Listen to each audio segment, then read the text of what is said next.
And coming up to the stage in about a minute and a half is a very, very close personal friend of mine.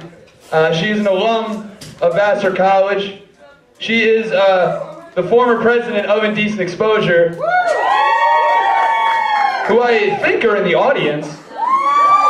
And they were also the first act of the night, for those of you who are here at 7. She is just honestly one of the most brilliant people I've ever met in my entire life. And I'm very, very proud and happy to call her my friend. Ladies and gentlemen, can we please welcome to the stage, Cassidy Hollinger.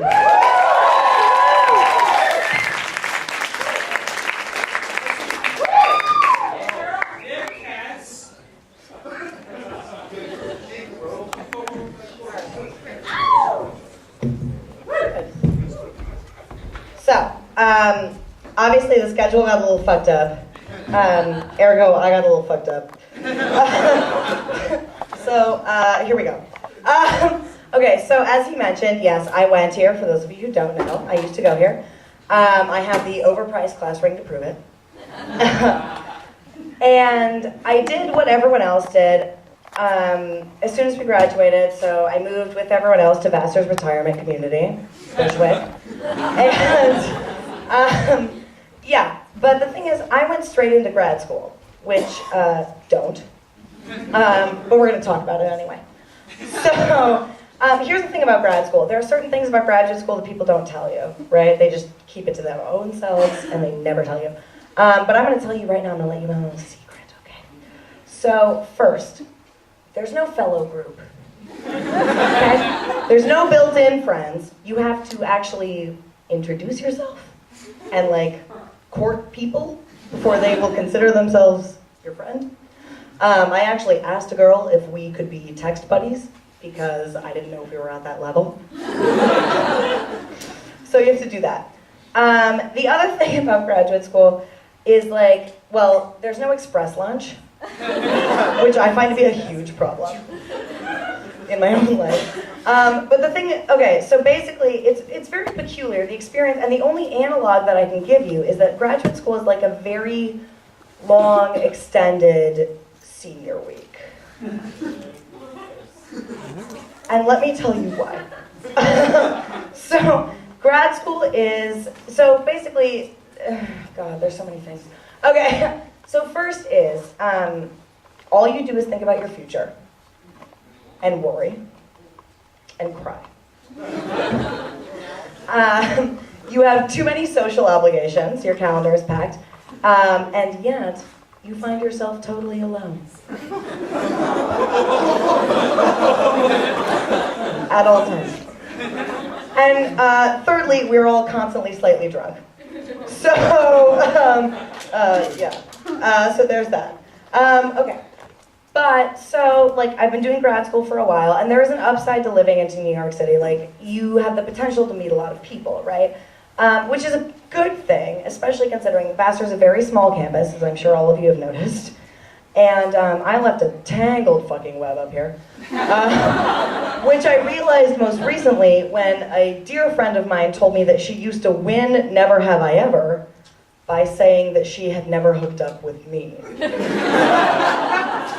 That was last week. So, great. New people are important. You need new people.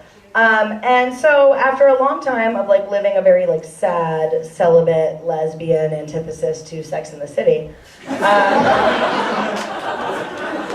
I did it. I succumbed. I joined OkCupid. We have a lot to talk about. So the thing is that I joined OkCupid because I was like thinking to myself, like, I'm so lonely, everything is sad, there are 8 million people here, why can't I meet them, like, everything is a mess. And, like, the last time I was single, Miley had just hopped off a plane at LAX. And now she has embraced nudity at construction sites, so I can probably go on a date. So I did, and I've gone on a couple of dates, I'll never see any of them again, but, you know, I've tried it. Here's the thing. We've all been to the point of waste booking. Right? You know what I mean as soon as I describe it. So you're drunk, You go on Facebook. You stalk your crush's profile as far back as it possibly goes, and then you accidentally like a picture of them for 2007 when they still have braces at 3:03 a.m. Ergo Facebooking. OkCupid is different. Oh, there goes my set. I hope I remember it.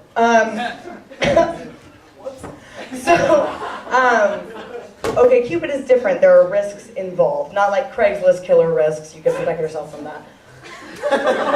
But when you're drunk and you go home and you decide that this exact moment is the time where you're going to find the love of your life, you have issues. So like you can destroy your perfectly curated profile by being honest. TMI. Don't do that.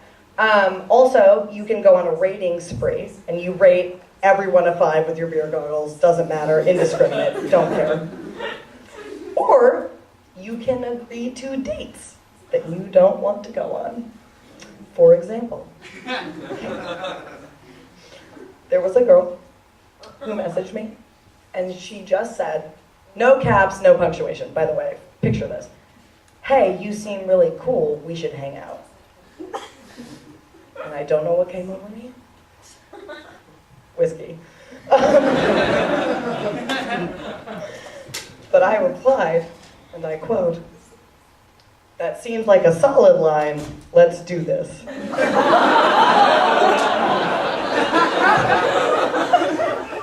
I have never responded again. Did not go to there. Okay, so I didn't do that. And so OkCupid has not been working out for me, as you might have guessed from this set. So I felt myself slipping back into my old habits, right?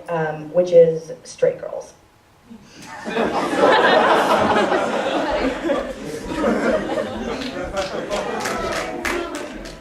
I like them good and straight. I do. I can't help myself. So I felt myself slipping back into that. And the thing about straight girls is, like, I understand better than anyone, literally, if you've ever seen me do stand-up before, that sexuality can be fluid, right? But what I mean when I say this is that most of the women I've slept with in my life have identified as straight. Recently, I had a friend tell me, like, oh, sleeping with straight girls doesn't count. And if that's true, I'm a fucking virgin. Which we all know is not true.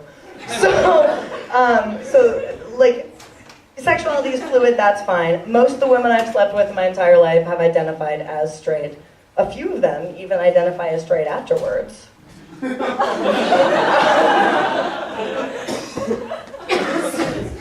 Who knows? So, yeah, I mean, I tried. I was trying to, but let's be real. So, some of them, yeah, that's how it goes. Anyway, so I felt myself looking back into that, and can I tell you a story? I'm going to tell you a story. Is that okay? Yeah. Great. So I met one. She goes to school with me. This should have been the first red flag, but no. She has a boyfriend of many, many years. She lives with him. I'm assuming that all of you have inferred that my moral compass does not point due north at this point. It's pretty much like an east-northeast, I would say. So that was not a turn-off either, even though it should have done then. But she comes to me one night. We're going out, it's the two of us, we're just getting drinks, going to a concert together, it's whatever. And she says that she has convinced her boyfriend to open up their relationship enough to let her sleep with a woman. And I'm like, uh-huh. To quote the poet, do what you want to my body.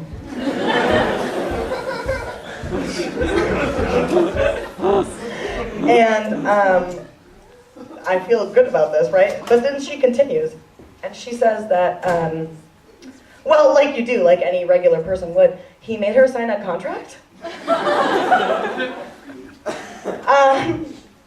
And I guess it's just to keep their boundaries firm, like constitutionally firm. But So guess who is explicitly named in the contract as banned, prohibited, not allowed, off limits? You. This guy. Yeah. So I took her to bed. Yeah. Good, come on. Give me that. You deserve it. Thank you. I was trying to. So I took her to bed. And, you know, so I'm in the contract. And this is my life now. I get her one night a week. We lie about everything that's happening. I'm having an affair with a straight woman who has a fiance.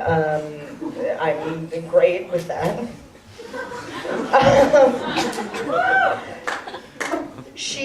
The first time she came home with me, she talked me in my own home. No. I'm the king of the castle. Not okay. However, I've continued with this, and this is my life now. This is what I do. So, I'm in breach of contract. And basically where I'm at right now, and the entire reason that I'm doing this is, if any of you are going to law school, please come see me after the show. I will make it worth your while. Thank you.